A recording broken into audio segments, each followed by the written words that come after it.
Hello friend, this is Ryan Hicks of TalkToProfit.com, and today I want to talk to you about why you must avoid those who always find evil in life.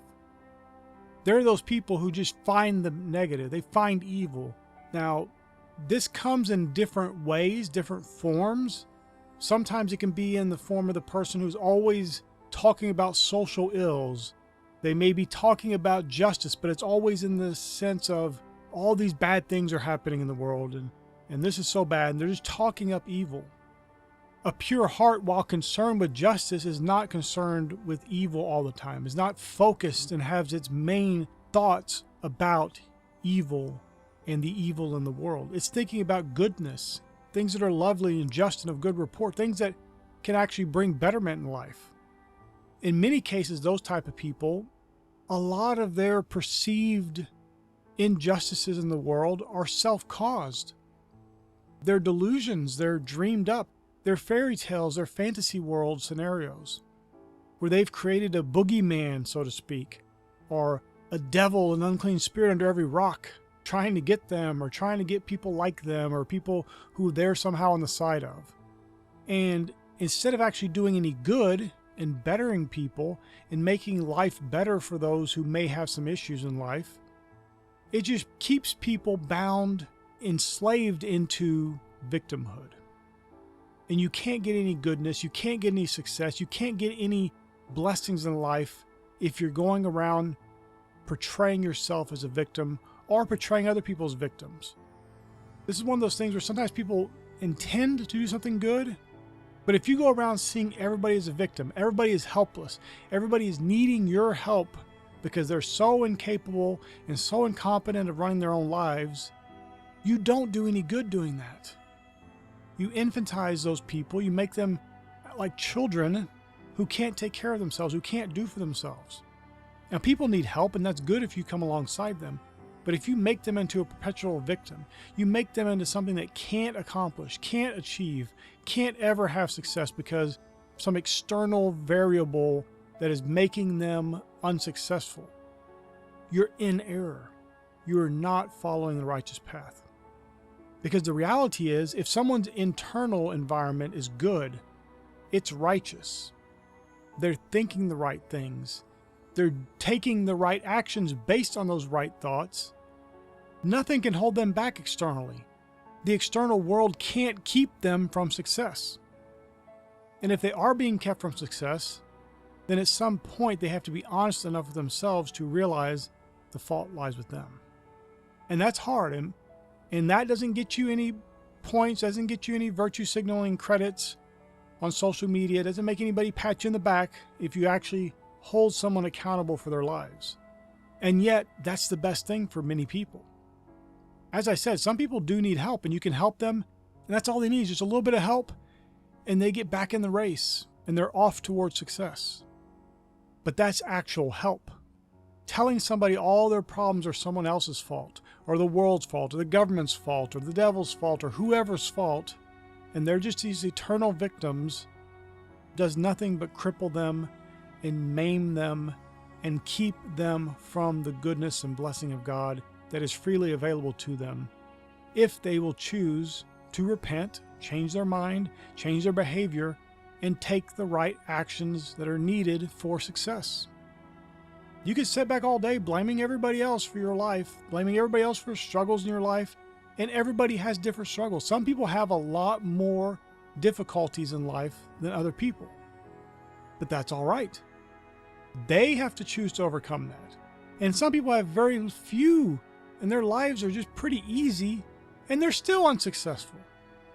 So whether you have an environment that is bad or an environment that's good, it can help, of course, but the real end solution is for you to be the better person, the person that rises above that, the person who's not a victim. And if someone's going around through life always finding the bad, always pointing out this negative thing, you have to get away from them. Those people will drag you down in the pit, into the victimization, into whining about the world, into doing everything but actually providing any value, anything but actually helping anyone else in the world. They'll drag 1,000 other people into victimhood with them. They'll tell everybody else why somebody else is responsible for their lives and you're just a poor, helpless victim. Instead of actually saying, you know what, you have accountability. You can do more. You're not limited. You may have harder time than other people, and that's all right. But you're a person of character and substance. You can rise above that. You can allow external issues to limit you and to restrict you and to bring you down, or you can rise above them and be victorious. And that's a choice you have to make. And the first way you can do that is by having that good, kind, positive, uplifting thought life. Because from your heart, with those good thoughts, with that positive, high vibration mentality, flow good issues of life. Instead of negative, instead of drama, instead of victimhood. The goodness and blessing and grace of God flowing freely in your life. And listen, my friend, if someone is always talking up bad, always talking about this evil thing over here, and that evil thing over there, you must flee from them. Yes, you can notice an issue, and then what are you going to do to solve it? What can you do? What actions can you take that can help bring a resolution to that evil that you noticed? But if all you're doing is focusing on evil, if all someone's doing is telling you about the evil and telling you about this bad thing over here, did you hear about this bad thing? Did you hear about that? That does no good for anyone. It does boost up and embolden the power of wickedness in this world. It does talk that up. It does put a damper on righteousness and goodness and the blessings of God, but no good is coming from that. You have to think about good things. You have to be around people who are focused on the good, who give good reports, not evil reports. People who see victory is possible, not victimhood.